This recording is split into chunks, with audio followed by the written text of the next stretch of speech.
I am Sistah Scifi, CEO and founder of Sistah Scifi, and I'm here working hard to make Wednesday your new favorite day of the week. Today we'll be discussing Black Candle Woman. It's been super cold, and my week has been good, productive. I mean, it's my first restock of Sistah Scifi book vending machine in Seattle, so that was fun. A lot. So much. Yeah.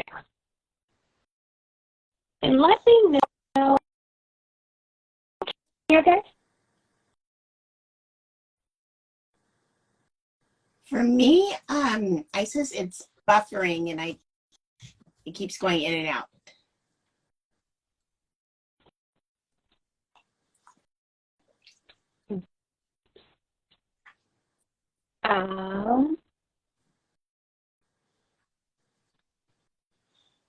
It may have been because I was on my mobile Wi-Fi as opposed to my mobile internet as opposed to my Wi-Fi. Yes. Is it better now? Much better. Okay. Awesome. How are you? How are you? Hello. I'm excellent. Now that you're here.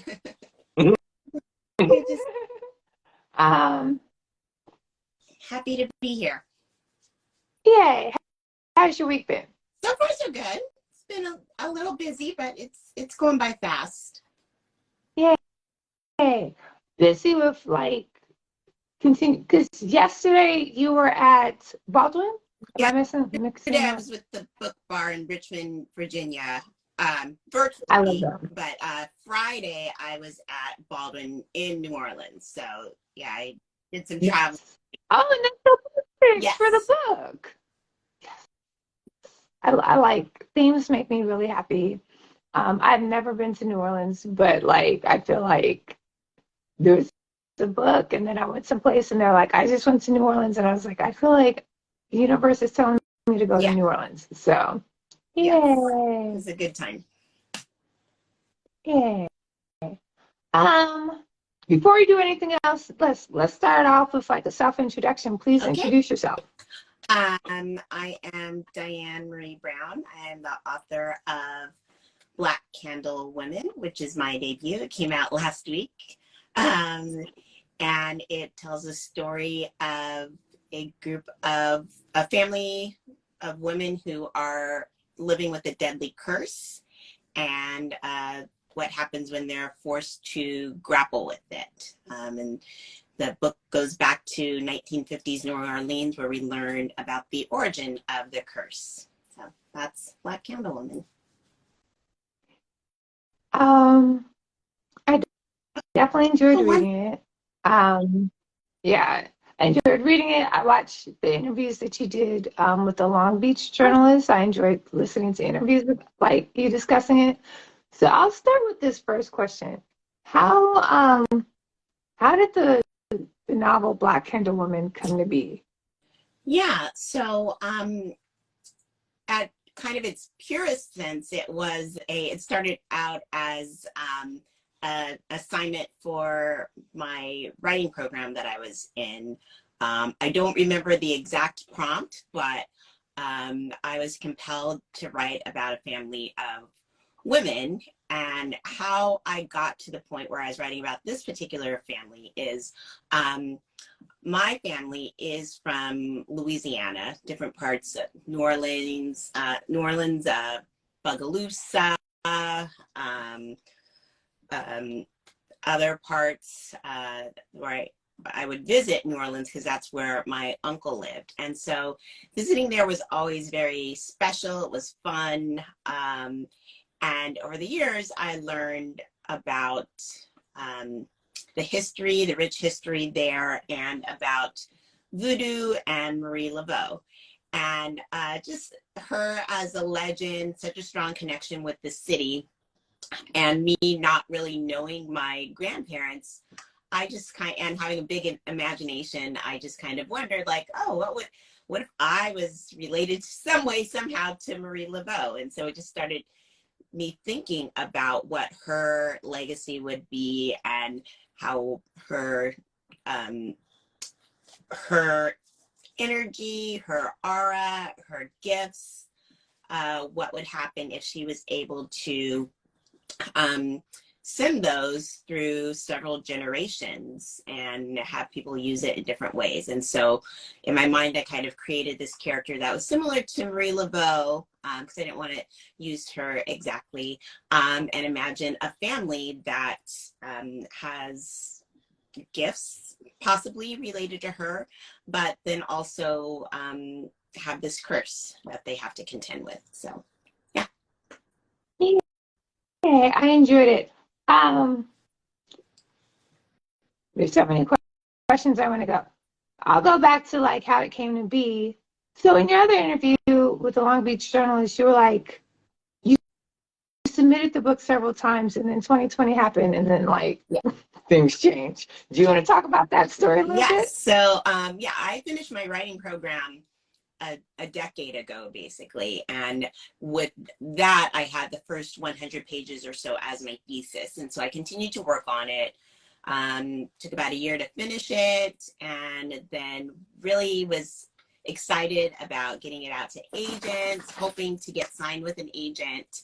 And I got a few people that wanted to read more, but nobody that at the time felt that they were ready to represent it.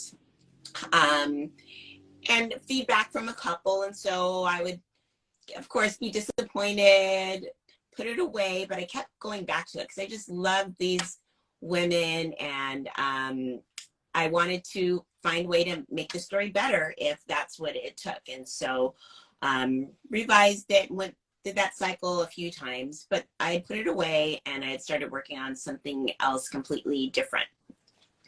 So 2020 comes, and because of the events that happened in the summer of 2020 with George Floyd, and I mean, really, you know, it was a buildup. That was a extreme, terrible example, but it wasn't anything new. But it got some organizations to the point where they said, okay, we need to look inwardly and see, you know, the role that we play with facilitating white supremacy and racism. I don't know if they had those exact conversations, but it did get organizations talking and wanting to do more than just post a black square. So one of those organizations was the publishing house, Graydon House. It's an imprint of Harlequin Trade Publishing, HarperCollins. And so they put out an open call for unagented fiction by Black creators. And so typically for the big five, the only way that you can get your story in front of an editor is through an agent.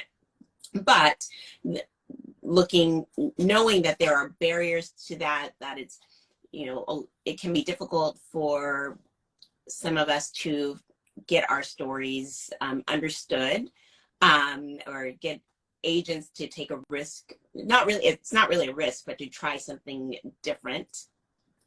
So they said that within a certain time, they'd look at unagented Black fiction, or by Black authors, and they would give feedback. They didn't promise anything, but they would give feedback to everybody who submitted.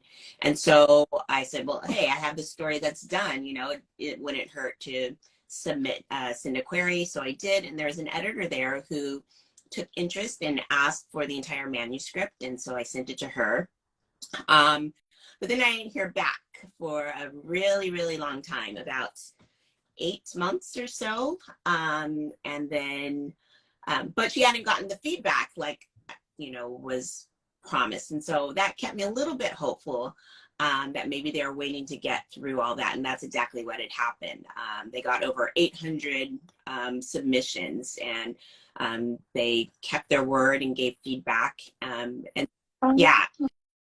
So that took a while. And so once they were done with that process, she reached out and said they would be interested in purchasing my manuscript, but I would need to get an agent. And so they helped me find an agent, and who is wonderful. And I wouldn't have found her otherwise because she was closed to submissions. But since she worked with editors at this house and knew them, And since they said they wanted to purchase this book, then it all worked out. So yeah, that's my story.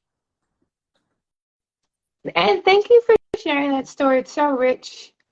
You know, like those open calls can be so Mm-hmm. daunting, right? Like my submission is one of like Right, almost 1,000. right. So kudos for you and like doing that.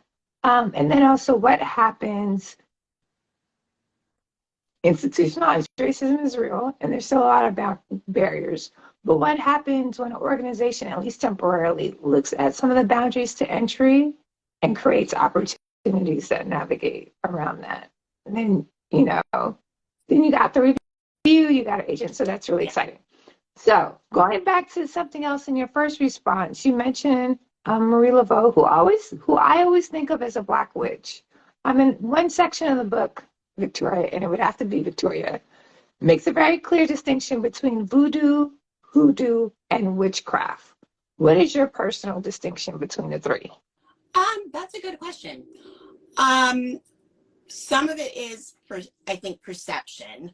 The way that I look at, and voodoo kind of, it has a negative connotation for many people, and they look at voodoo and hoodoo as witchcraft, something that's evil and negative. But for practitioners, especially in the 1800s and today, um, it's believed that voodoo is really something that's healing and done as a help to people, especially people who are seeking justice and can't get it on their own.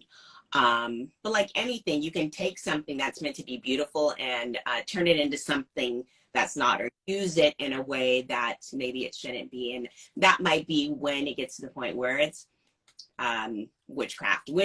When you get to the point where you are cursing somebody, putting a hex on somebody or using root work, then that's it can be have that negative aspect to it. But at its heart, I think what voodoo and hoodoo really are, especially when they're working together, is they're tools for healing and helping. And so the difference between hoodoo and voodoo, as the way that I've learned, is that voodoo is a spiritual aspect. There are the Loa, which are the voodoo spirits, similar to Catholic saints, or I've even been thinking lately, like Greek mythology, the Greek gods, where you have certain spirits or Loa that have kind of specialties, and they have different personalities and temperaments. And so humans beseech them to ask for them to intercede on their behalf. And so the spiritual side of that is voodoo, where you might, look to one of these voodoo spirits to help you for something specific, or with luck, or with money, or with love. And then the hoodoo part of it, those are the tricks that are the tools. So a gree bag that a person might assemble and anoint and bless, or a certain type of powder, or a blessing oil, or a tincture. Those using those tools, those implements, putting together a spell, that's the hoodoo part of what I discuss in the book, or what the women use in the book. Got it. Oh, got it. Okay. That makes sense. Yeah, thank you for that definition. I'll also say if you're watching in cyberspace and you have questions, please drop them in the chat. I can see the chat. I'm looking at the chat, so I can bring them into the conversation. So my next question is, there are a lot of amazing themes in Black Candle Woman. So what lessons about shame, grief, and parental expectations are you hoping that readers take from the novel? Yeah, that's a great question. I'm glad that you picked up on some of those themes. really where I saw the shame come about is with the secrets. So in this book, there are a lot of secrets that people are holding on to and that they're carrying, and which leads to a lot of the issues that these women have in moving forward and dealing with the curse. And so I think the reason why they do that is because of the shame that they feel about some of their past actions and how they dealt with situations, and even just what they believe. I think they do, even though they might believe strongly in what they believe in, there still is some shame about it just because of what others might think or believe. And so I feel that that definitely permeates the story. And as far as grief, I don't feel like these women deal with grief head on. And I think that's something that a lot of us do. You know, there's not a textbook or a manual that tells you how you're supposed to get through something that's very hurtful or damaging to you, especially if you just have to move on with life and, you know, just to keep living in order to survive. And so I do feel like that's what these women do. They kind of throw themselves into survival mode rather than dealing with things that are going on with their hearts and addressing the grief in ways that might have been healthier for them. And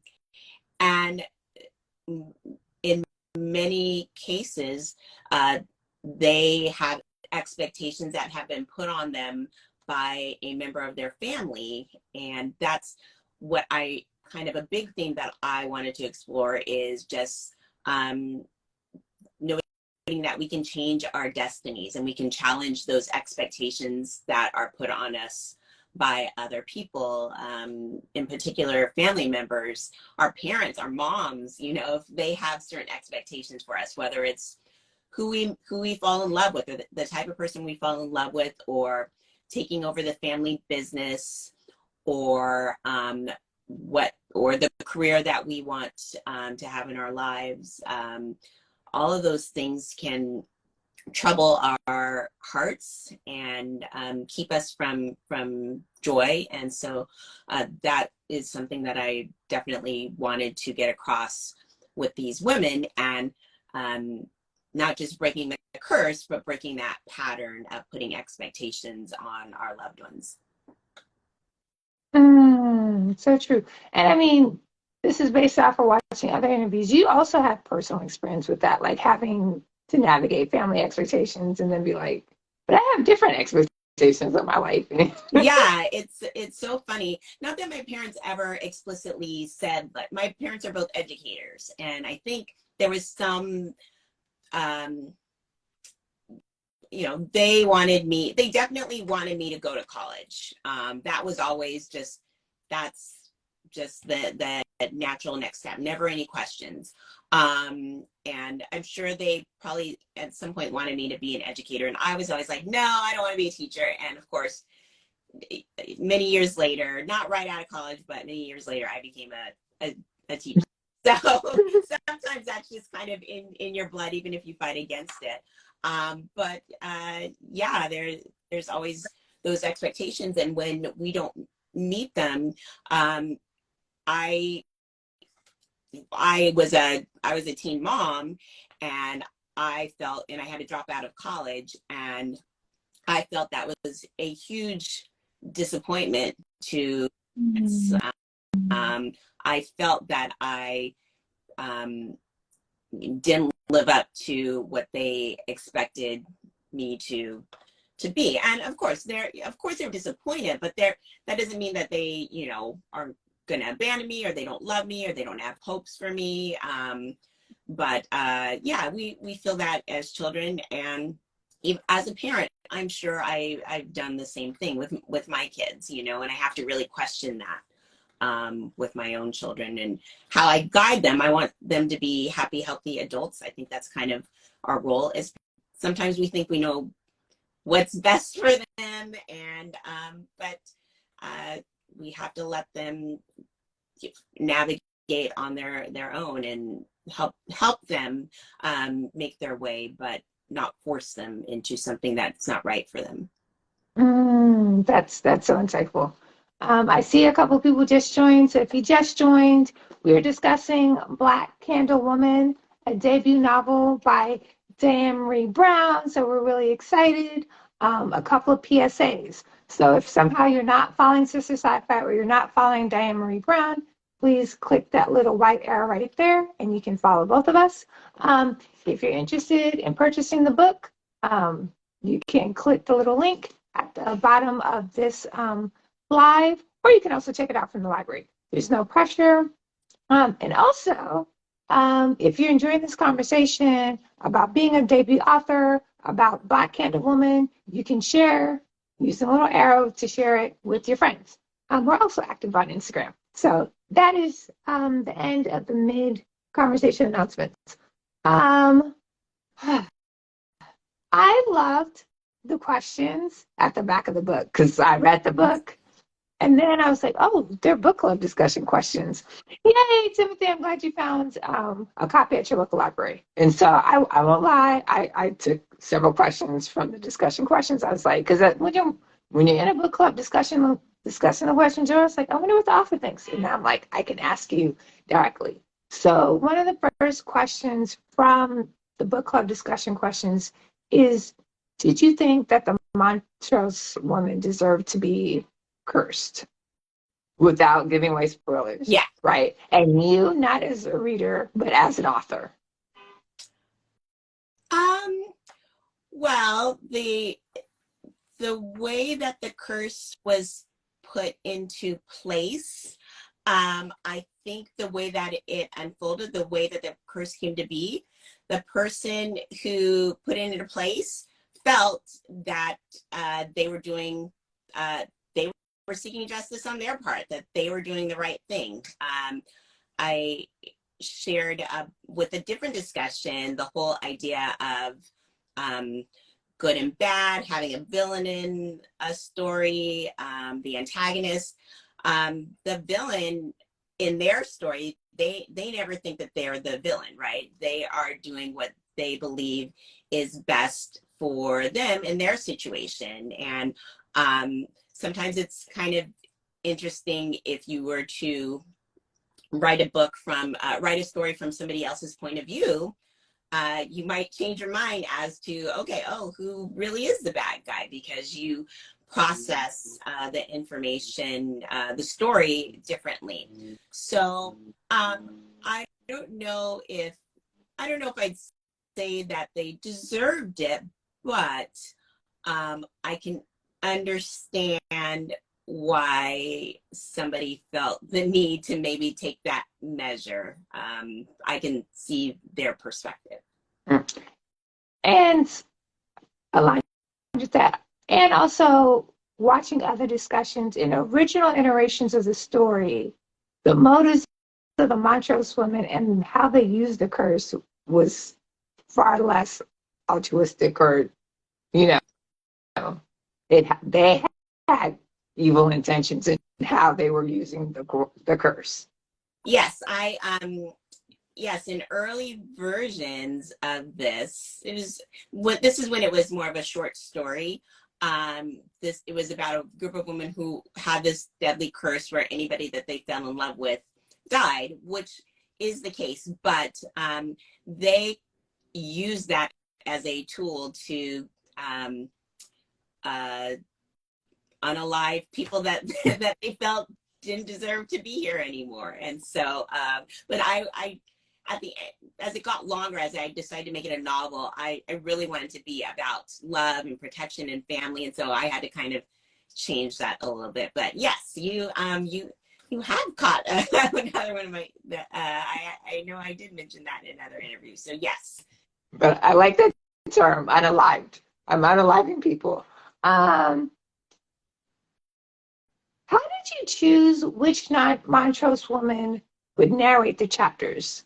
And I'm asking that because there is a Montrose woman who actually doesn't get her own chapter. Yes. So how did that come about? Yes. So there in this family, we have The matriarch, who is Augusta. She had a daughter who is Madeline, who is, so we have great grandmother, grandmother. Then we have Madeline had two daughters who are sisters, Willow and Victoria. And then Victoria had a daughter who's a teenager in the story, Nickie. So 5 women, 4 generations. But Madeline, who's the grandmother, she is the only character that doesn't have like point of view chapters. And that is really because she's really the only person in the family who doesn't buy into any of it. She's just, she thinks they're all, she's kind of gets the, I guess, she's kind of the one that she used to use drugs and she's been in prison. And so she kind of has a kind of a bad rap, a reputation for not being the best human, I guess, at times. But to me, she is the one who brings wisdom a lot of times. And she's just very realistic and practical and doesn't want anything to do with hoodoo, voodoo, curses. So that's why she's not, isn't given kind of that point of view. Because I kind of wanted that to come off kind of as an outsider perspective. I didn't want us to really hear her internal thoughts of what she thought of everybody. Got it.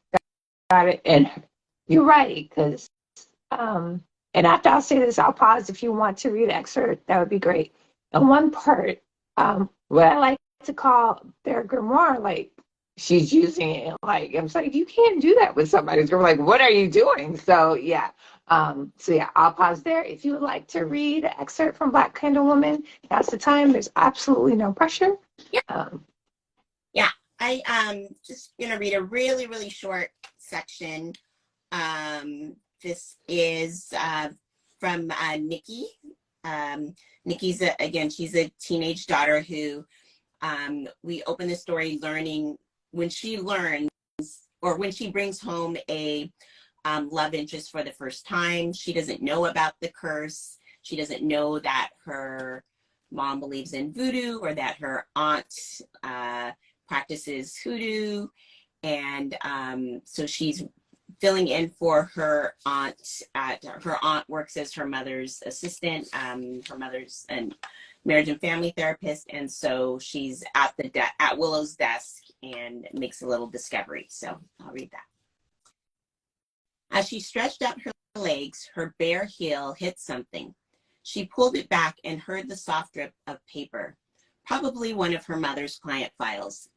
Nickie bent over to retrieve it, but instead of a stack of folders, she'd torn what appeared to be an old book. Its cover slanted upward, unable to lie flat to enclose the pages inside.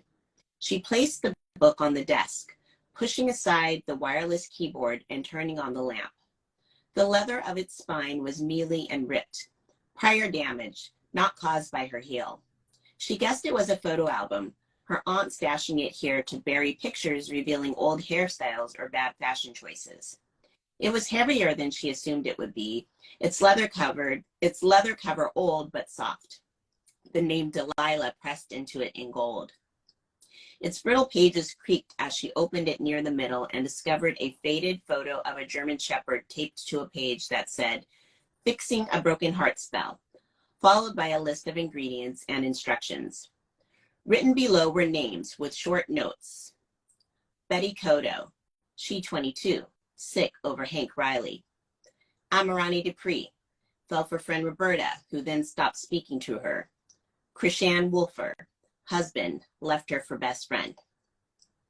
There was more about Krishan Wolfer, but the rest of her story was covered up by the German shepherd, and the page was likely to rip if Nickie stuck a fingernail underneath to lift it. She could, however, make out the note next to the photo in faded blue calligraphy. "This here dog runs around the dew and steals my bones." Printed on the opposite side was something called freckled lady oil and, when she turned the page, a hot foot powder. In the crease of another, a crisp envelope from the Louisiana Power and Light Company, along with what looked to be a recipe for pralines scribbled in loopy cursive. On a different page, something called a debtor's curse, the ingredient rosewater scratched out underneath. Toward the back of the book, a piece of pink folded construction paper poked out, adorned with a red heart cut freehand with scissors. Her own grade school printing. I love you, Aunt Willow. Love, Nickie. A detail on the next page caught her eye, under something called Thursday's attraction spell. Someone else may have assumed the writing was just squiggles, but Nickie knew her aunt's lettering, could decipher her pen strokes with ease. For Nickie, irresistible to Felix. What the fuck? She said as her chest tightened and her stomach dropped. She glanced up. Confident that she was still alone, she spun the knob on the desk lamp, increasing the brightness to help her make out the faint text under the so-called spell. Blend a batch of dragon's blood. Mix with lemon rind and baking soil. Scrub a clean plate with the mixture using the afflicted's toothbrush for 4 minutes, 4 times a day. Return the toothbrush from where it came without rinsing it off, but please clean the plate. Nickie pushed her tongue against her top teeth, wondering if her aunt had really followed these instructions, a sickly feeling taking over her as she tried to remember the last few times she'd brushed her teeth, unable to recall if anything seemed strange. She wanted to check if her name or Felix's were listed elsewhere. What other items of hers her aunt might have tampered with? But she knew her mom would be up soon, or Nan Augusta, and she didn't want either of them to catch her. The fact that she'd only just come across the book after all these years told Nickie they'd been hiding it from her. She snapped a picture of the page with her phone, then returned the book to its spot on the floor. I love that section. Thank you for reading that excerpt. You did a beautiful job. I was about to ask you if you read the audiobook, but Bonnie Turpin read the audiobook, and I'm just making another announcement. So for those of you who enjoy Dread Nation and Deathless Divide and so many others, Bonnie Turpin also reads Black Candle Woman, so you will also greatly enjoy the audiobook. Yeah, I haven't heard it, but she's excellent. I was so happy when she was my top choice, so I was happy she was able to do it. Yeah, well, you have great choice in actors for reading audiobooks. And I immersive read it. So I enjoyed it very much.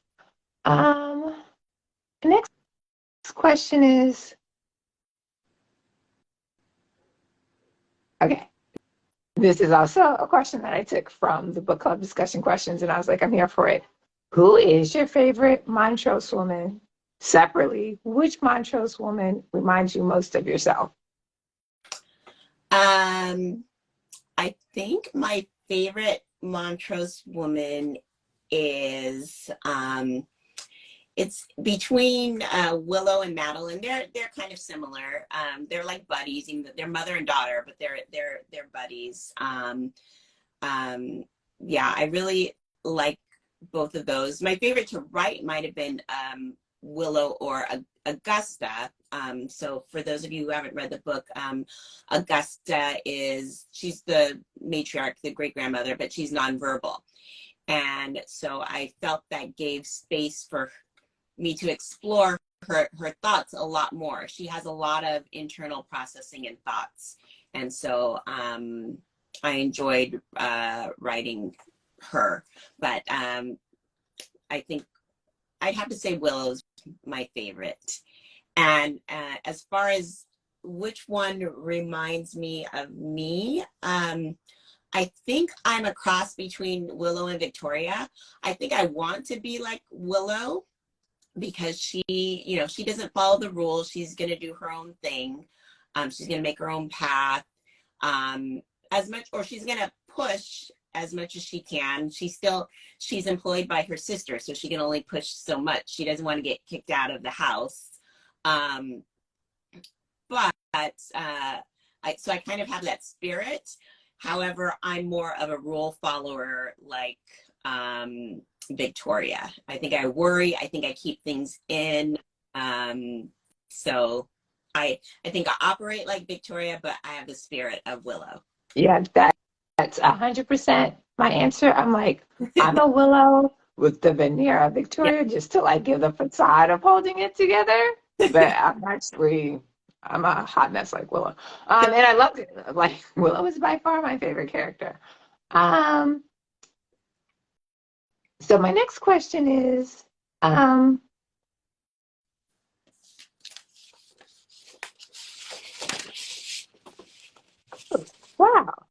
I'm doing a time check.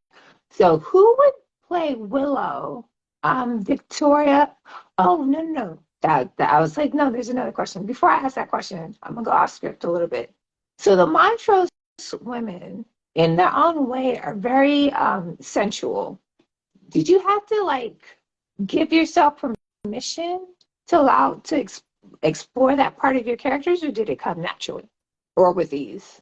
Um, I think that's part of what makes them who they are. That's part of their family's gifting. And also I have a writing teacher and kind of an unofficial mentor who the way that she kind of teaches me, has taught me to explore, teachers or students to explore, is really to be very sensual, like focus on the senses in all of the writing. And so that I always am trying to infuse that. And so I think I wanted to make sure that that came across with each of these women. So yeah. Yeah. And it was particularly like you mentioned Augusta and Augusta being nonverbal. And so a lot of Augusta's memories are like Augusta is a young person. So sometimes we're like reading Augusta and you're thinking of I was thinking of Augusta's like talking and being very mobile and dancing. And then like you'll see a scene of like she like Augusta took a nap and like, you know, like like how she perceives herself and moving in the world is very different than how other characters are perceiving her and moving in the world. So that was really fascinating to read. Okay, so one of the things before I read the book that was super compelling about Black Candle Woman is that it was blurred by Ava DuVernay. So I was like, of course, at some point, it's going to become a television show. So that brings me to the next question. In your dream cast, who would play Willow, Victoria, and Nickie? Okay, I do. I'm gonna look. I have dreamcasted this. I have it written down because I have a few people and I forget names. So let's see. Who did you say first? Okay, so Victoria.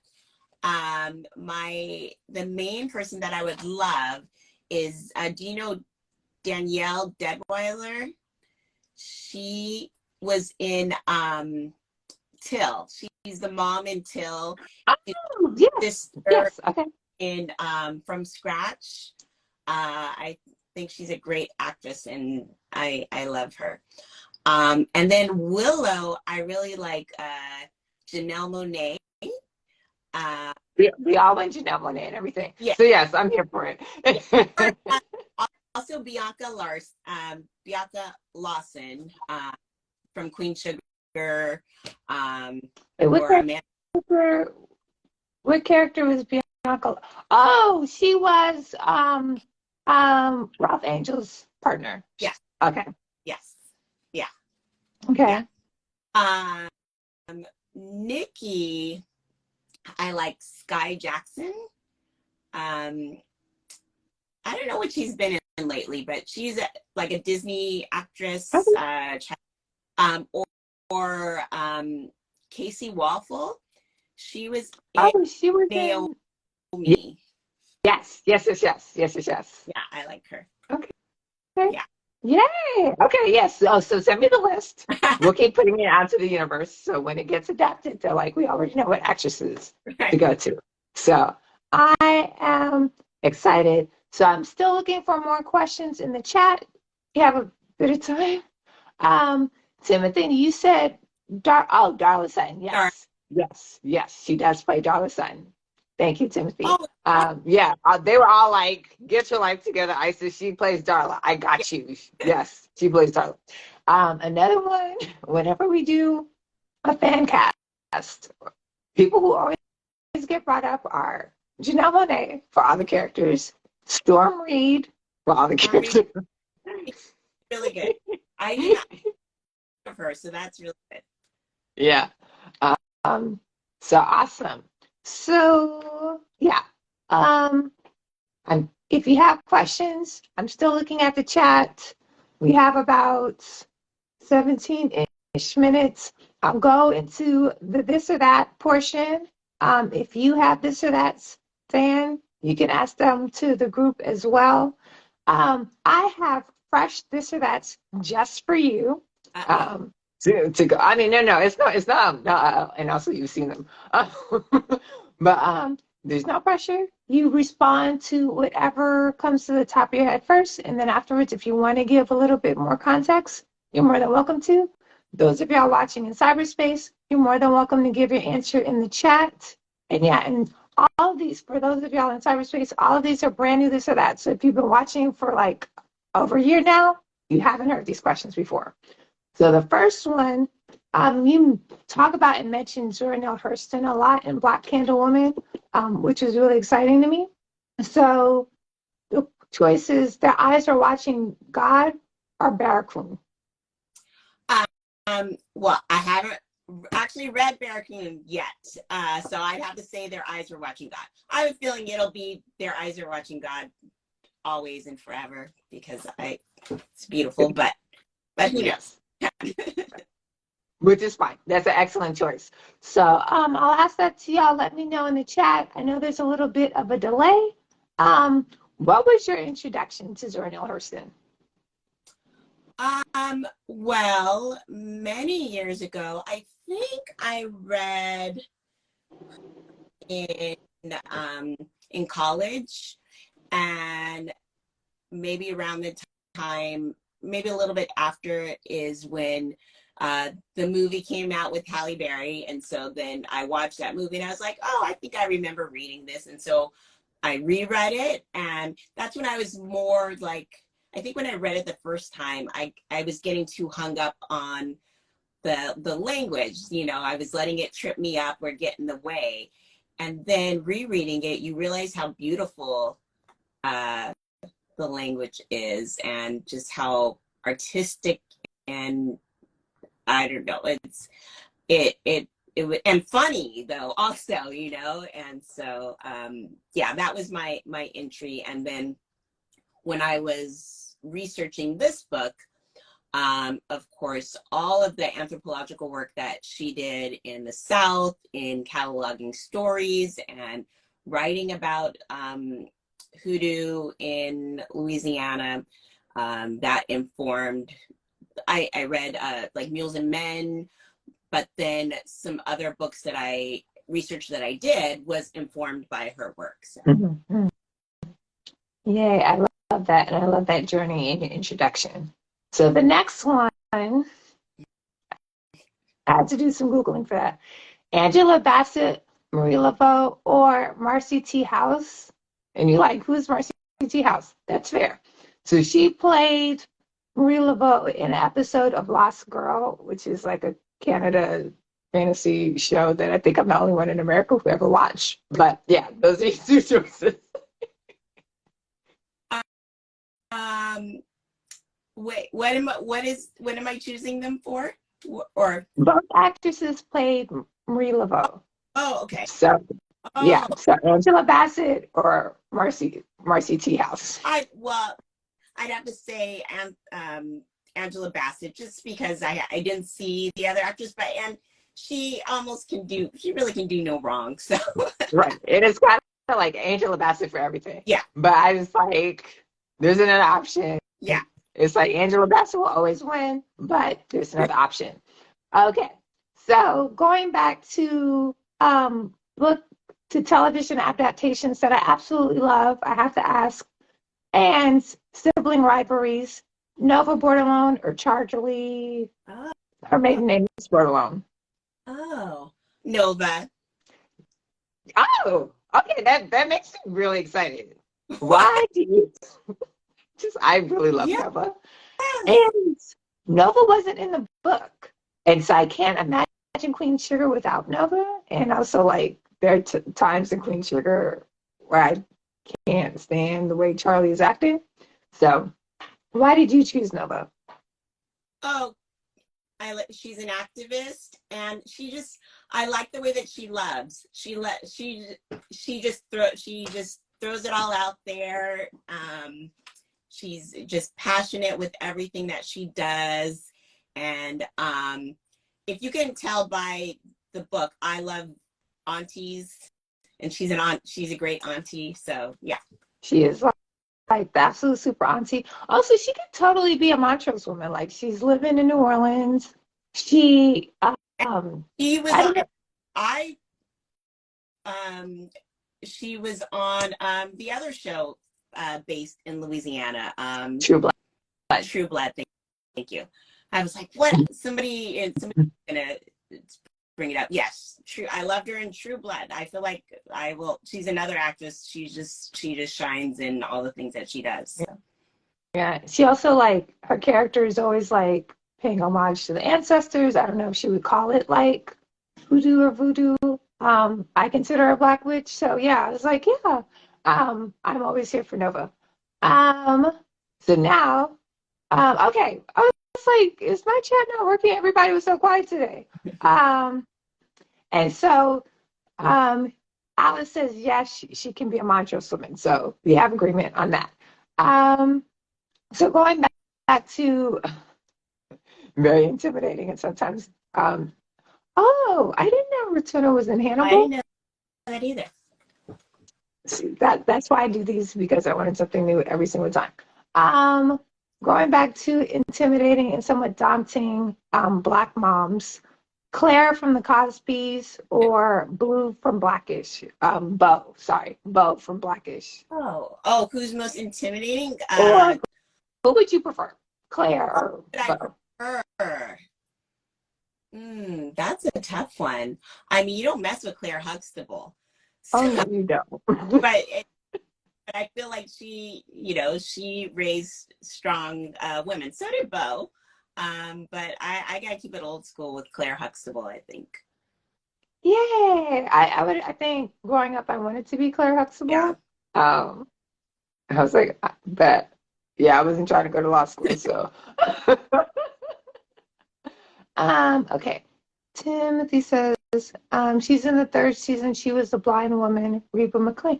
Okay, so I'm gonna have to watch Hannibal. I know she's in The Last of Us, so I'm excited about that. Yeah. Random fun facts from people who watch way too much television. Okay. So did you have any this or that? There's totally no pressure. If not, if you don't have any this or that, or any like closing thoughts or anything you wanted to share about Black Candle Woman or other projects you're working on or all that good stuff? Not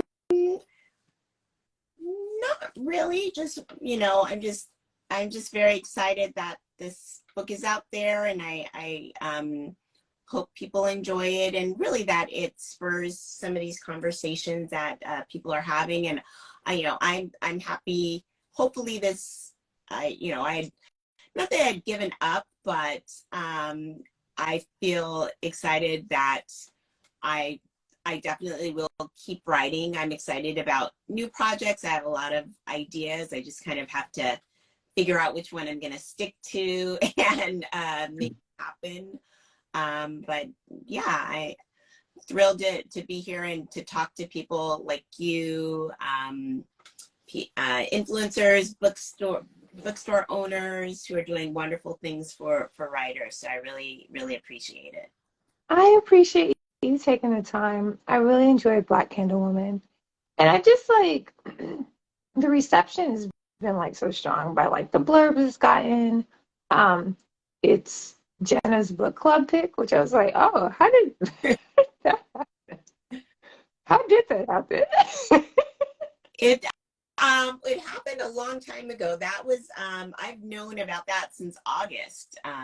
So the book clubs, they the Jenna's, the East, the GMA editors or publishing houses are sending those out I'm sure, like all the time. Year early before the books come out for and I'm sure they have people who are reading for them, but ultimately it's up to I don't know who it is at GMA, but Reese, I'm sure makes the final decisions, in Jenna, and then we're just sworn to secrecy for months and months and months. But yes, I was very shocked, very surprised, and it's been amazing. I got to go to the Today Show last week. It was kind of a last minute thing because usually the authors, I'll be going again to be on the show to talk about the book, but usually the authors aren't there when they announce the book. But because this is her 4th anniversary of the book club, she wanted to do something a little bit different. So, so yeah, that was very special to be able to be there for the announcement. I'll ask this question in 2 parts, and then how is your target demographic, if you had one, responding to the book, and how are people outside of that target demo responding to the book, if you had a target demo? It's hard to say. I definitely wrote the book with Black women in mind, but I also thought that it would be a read that any woman would enjoy and be curious about reading. Beyond women, not that, because I hate the term women's fiction, but that's, I think, who would appeal for this book. It's about mothers and daughters, and it has all of those things in it. And I was going to give a little spoiler, so no, that's spoilers. Yeah. But beyond that, I've heard from a few people who are not women who have said that they wanted to give it a try. Actually, a few people, but I don't know how representative they are of the larger population. But I think it's for anybody who is a part of a family, who wants to be in love, and I just wanted to tell a story of this particular Black family. So hoping that anybody who'd be interested in that type of story will enjoy it. Yay. Well, I definitely enjoyed it. And I did a post about it. If you enjoy Queen Sugar, the television show, you'll enjoy Black Candle Woman. We talked about Willow a lot. Willow gives 100% Nova energy, and Victoria will get on your nerves just like Charlie. And Augusta is a character all in of herself, and you will love her. She's a mix of Blanche and Rose from the Golden Girls with covered New Orleans flavor. So good breakdown. I appreciate it. This is awesome. If you could text me the actresses in your fan cast, okay. I'm like in my mind, I'm like, if I tag them on Instagram, like they'll go to the agent and be like, I want to do the script. I know it doesn't work that way, but I keep telling myself that. Yes. Yay. Have a great evening. Thank you so much again. For everything. I appreciate your kind words and your support, and for having me on. I appreciate your craft. Writing a book is for real. This cover is beautiful. The words are beautiful. So I definitely appreciate you for your craft. Thank you very, very much. Okay. Bye. Bye.